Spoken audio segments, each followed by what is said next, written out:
నమస్తే, very good morning. Welcome to news agenda. నేను ఆశ.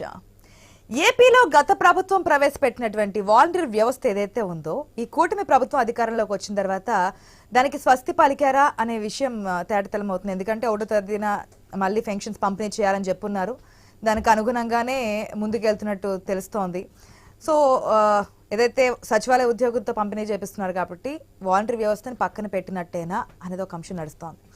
ఇక మరొకటి, గిరిజన ప్రాంతాల్లో గర్భిణీ స్త్రీలకు డోలి మూతలు ఉండొద్దన్నారు ముఖ్యమంత్రి. గతం నుంచి చూస్తూనే ఉన్నాం, ఎన్నైనా బాగుపడుతున్నాయి కానీ ఆ గర్భిణీ స్త్రీలు వర్షాకాలం వచ్చిందంటే ఆ డోలి మూతలను తీసుకెళ్తున్నారు మోసుకుంటూ. ఒక్కొక్క సందర్భాల్లో గర్భిణీలు చనిపోతున్నారు, పిల్లలు చనిపోతున్నారు. వారి కష్టాలు వర్ణనాతీతం అనమాట. సో ఇప్పటికైనా సరే అదంతా మారాలి. గర్భిణీలకు వసతి గృహాలు ఇవ్వాలి, ట్రైకార్లు ఇవ్వాలి, జీసీసీలు కానీ ఐటీడీఆర్లను కానీ సిద్ధం చేయాలంటూ సూచించారు. అది ఎంతవరకు వెళ్ళాలని చెప్పి కోరుకుందాం. గిరిజన మహిళా శిశు సంక్షేమ శాఖలపై నిన్న సమీక్ష చేశారు. అప్పుడు ఈ విషయాలన్నీ కూడా మాట్లాడారనమాట సీఎం. ఇక అటు రైతుల పొలాల సర్వే రాళ్లపై జగన్ ఫోటోలు పెట్టడంపై మంత్రి అచ్చెన్నాయుడు విమర్శలు గుప్పించారు. సమాధి రాళ్లపై ఫోటోలు వేసుకున్నట్లు ఉందని ఎక్స్లో పోస్ట్ చేశారు. జగన్ బొమ్మ కోసమే 650 కోట్ల రూపాయలు ఖర్చు పెట్టారంటూ కూడా విమర్శించారు ఆయన. అసలు ఏంటి ఇప్పుడు మళ్ళీ ఈ రాళ్ళ విషయానికి వస్తే ల్యాండ్ టైటిలింగ్ యాక్ట్ అంటారు. ల్యాండ్ టైటిలింగ్ యాక్ట్ రద్దు చేస్తామని చెప్పారు. అధికారంలోకి రాగానే ఏదైతే మొదటి 5 సంతకాలు చేశారో 5 సంతకాలు ల్యాండ్ టైటిలింగ్ యాక్ట్ రద్దు గురించి మాట్లాడారు. మళ్ళీ దాంట్లో కొన్ని మార్పులు చేర్పులు అంటున్నారు. ఏంటి ఎంతవరకు ఆ రాళ్లకు సంబంధించి కూడా ఉన్నటువంటి ఫోటోలు వీటన్నిటి గురించి అయినటువంటి ఖర్చు, ఆ రాళ్ళు ఏర్పాటు చేయడంలో కూడా పెద్ద మిషనరీ, ఒక ఫ్యాక్టరీ కింద ఏర్పాటు చేసి ఆ మిషనరీ అంతా కూడా సోషల్ మీడియాలో ఈ మధ్య ఒక వీడియో బాగా వైరల్ అయింది. ఇదంతా పెట్టుకున్నారు. ఇప్పుడు అంతా తీయాలన్నా కూడా చాలా ఖర్చు అవుతోంది. ఎందుకు ఈ విధంగా ప్రజలు తిరస్కరిస్తున్నారు? పాస్బుక్ల మీద కూడా ఫోటోలు ఉండడము, ఇవన్నీ కూడా తిరస్కరిస్తున్నారు ప్రజలు అనే కామెంట్స్ అయితే రావడం జరుగుతోంది. ఏం జరుగుతోంది ఏంటి అనేది మాట్లాడదాం. మనతో పాటు డిబేట్లో పార్టిసిపేట్ చేస్తున్నారు పాదయాత్ర వెంకటేశ్వర రెడ్డి గారు, వైసీపీ నాయకులు, పెద్దిరెడ్డి రవికిరణ్ గారు ఉన్నారు, బీజేపీ అధికార ప్రతినిధి, ఉప్పలపాటి శ్రీనివాస్ చౌదరి గారు ఉన్నారు, టీడీపీ అధికార ప్రతినిధి, తాడిశెట్టి పశుపతి గారు ఉన్నారు, political analyst. Very good morning అండి, వెల్కమ్ టు ద షో అందరికీ కూడా. ముందుగా వెంకటేశ్వర రెడ్డి గారు, గుడ్ మార్నింగ్ అండి. గుడ్ మార్నింగ్ అమ్మా. గతంలో వాలంటీర్ వ్యవస్థ మీ ప్రభుత్వం తీసుకొచ్చింది, సక్రమంగా ముందుకు తీసుకెళ్లారు. లాస్ట్లో ఇప్పుడున్నటువంటి కూటమి ప్రభుత్వం గతంలో ప్రతిపక్షంలో ఉన్నప్పుడు చేసినటువంటి కామెంట్స్ అవన్నీ చూసిన తర్వాత లేదు వాలంటీర్ వ్యవస్థ తీసేస్తారేమో అనుకున్నారు. లేదు 10,000 వృత్తిస్తాం మేము, అదేవిధంగా ఉపాధి కల్పిస్తాము వారి యొక్క శక్తి సామర్థ్యాలను బట్టి అని చెప్పున్నారు. ఓకే, కానీ అధికారంలోకి వచ్చిన తర్వాత మొదటి నెల 7,000 రూపాయలు పెన్షన్ ఇచ్చారు. గతంలో 3,000 అంటే పెండింగ్లో ఉన్నటువంటి 3,000 ప్లస్ 4,000 7,000 ఇచ్చారు. అది కూడా సచివాలయ సిబ్బందితో ఎక్కడ ఇంటింటికి వెళ్ళి ఇచ్చామని చెప్పి ఫస్ట్ ఇమ్మని చెప్పారు. ఇక్కడ కూడా వాలంటీర్ వ్యవస్థతో ఏమి ఇమ్మని చెప్పడం లేదు. స్టిల్ ఇంకా సచివాలయ సిబ్బందితోనే కంటిన్యూ చేసే విధానం కనిపిస్తుంది. ఏమంటారు?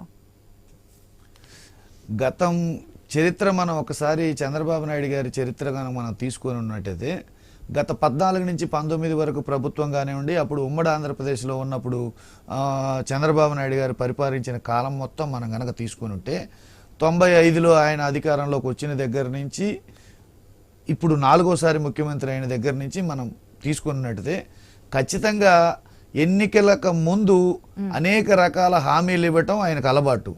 ఎన్నికలు అయిన తర్వాత వాటన్నిటినీ పక్కన పెట్టడం ఆయనకి అలవాటుగా దినచర్యగా వస్తున్న భాగం అది.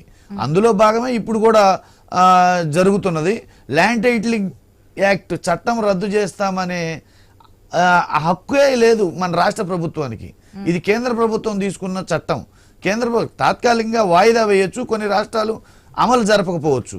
కానీ మన రాష్ట్రం మా ప్రభుత్వంలో అమలు జరిపి సక్సెస్ఫుల్గా చాలా వరకు పూర్తి చేసింది. ఇంకా కొన్ని గ్రామాలు మిగిలి ఉన్నాయి. ఆ కొన్ని గ్రామాలు మిగిలి ఉన్నాయి. సాక్షాత్తు మేము రద్దు చేస్తామని సంతకంలో మీరు గమనించారు. మొదటి 5 సంతకాల్లో ఉన్న సంతకాన్నే ఉల్లంఘన చేసి మిగిలిన గ్రామాలను మేము సర్వే చేస్తామనడం, కేవలం ఆ రాళ్ల మీద స్టాంపుల మీద వంకబెట్టడం, అది కేవలం ప్రజల వ్యతిరేకత కాదు. అది ఆయన ఈ శాశ్వతంగా ఎక్కడ జగన్మోహన్ రెడ్డి గారు ఈ ల్యాండ్ టైటిలింగ్ యాక్ట్ చట్టం అమలు జరిపి మేమే తెచ్చామని చెప్పేసి శాశ్వతంగా మాకు గుర్తులు ఉండిపోతాయి అని చెప్పేసి ఆ పొలాలలో ఆ రాళ్ళు మా జ్ఞాపకాలు ప్రజల మనసుల్లో మిగిలిపోతాయి అన్న ఉద్దేశంతో. అంటే దాన్ని కరెక్ట్ అంటున్నారా మీరు? సర్వే రాళ్ల మీద నాయకుల పేర్లు ఉండడం కరెక్ట్ అంటున్నారు? ఏ ప్రభుత్వం చేయలేదు. సర్వే రాళ్ల మీద ఫోటోలు ఉండడం అమ్మ ఒక్క సర్వే రాళ్ళు అని మీరు చెప్తున్నారు. ఇప్పుడు సచివాలయానికి మా హయాంలో కట్టిన సచివాలయాలకి ఎల్లో కలర్స్ వేసేసి ఇప్పుడు ఈ 2 నెలల కాలంలో ఎల్లో కలర్స్ వేసేసి చూపిస్తున్నారు. గత ప్రభుత్వంలో 14 నుంచి 19 ప్రభుత్వంలో చంద్రబాబు నాయుడు గారు శ్మశానాలకి సమాధులకు కూడా కలర్స్ వేశారు, వాటర్ ట్యాంక్స్ కి వీటన్నిటికీ కలర్స్ వేశారు. ఏ ప్రభుత్వం వచ్చినప్పుడు ట్యాంక్స్ లేదంటే స్కూల్స్ మీ హయాంలో కూడా వేయడం జరిగింది, తర్వాత రద్దు తీయమని చెప్పారు, కోర్టుకు వెళ్ళి అంతా జరిగింది. కానీ అవి ప్రభుత్వానికి సంబంధించినటువంటి ఆఫీసులు, వీటికి సంబంధించి వేస్తుంటారు. వాటర్ ట్యాంక్స్ కావచ్చు, సచివాలయాలు కావచ్చు, స్కూల్స్ కావచ్చు, హాస్పిటల్స్ కావచ్చు, లేదంటే ఇచ్చినటువంటి ఇల్లు కావచ్చు, వీటికి సంబంధించి మనం చూసిన ఇందిరా ఇళ్ళకి కానీ వీటికి కానీ ఆ కలర్స్ 3 కలర్స్ వేసి పెట్టడం. కానీ ఒక వ్యక్తికి సంబంధించినటువంటి వ్యక్తిగత పొలాల్లో ఆ సర్వే రాళ్ల పేరుతో జగన్మోహన్ రెడ్డి ఆ రాళ్ల పైన ఫోటో ఉండడం అనేది ఎంతవరకు ఇప్పుడు ఇది ఆ సర్వే విధానం అనేది ప్రభుత్వం చేస్తున్న సర్వే.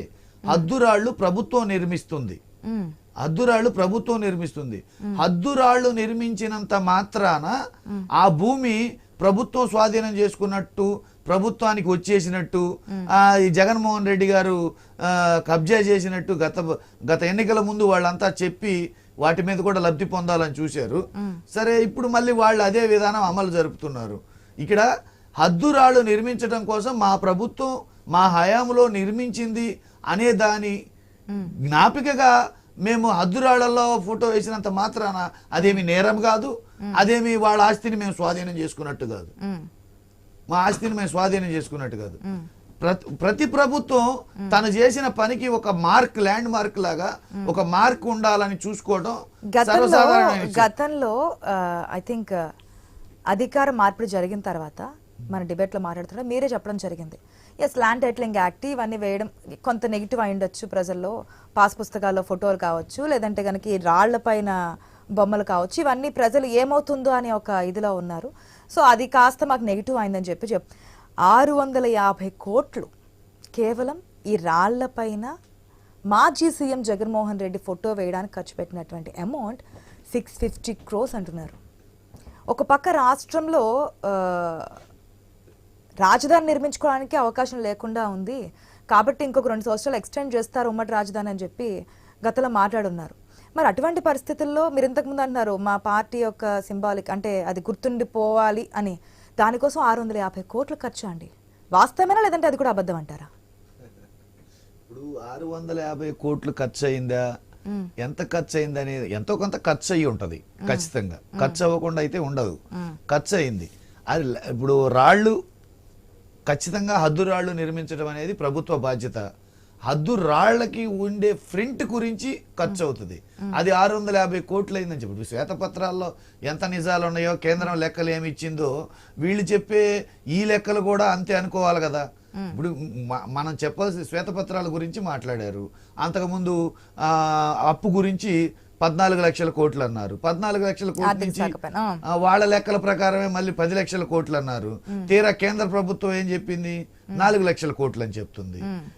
ఇవన్నీ మనం ఒకసారి బేరీ చేసుకొని కనుక కాగ్ నివేదికలు కానీ మన నీతి ఆయోగ్ కానీ ఇవన్నీ మనం చూసుకున్నట్టయితే 4 లక్షల కోట్లు ప్రభుత్వ నిబంధనల ప్రకారమే లోబడే అప్పు తీసుకున్నామని చెప్పేసి వాళ్ళు ఇచ్చిన నివేదికలే.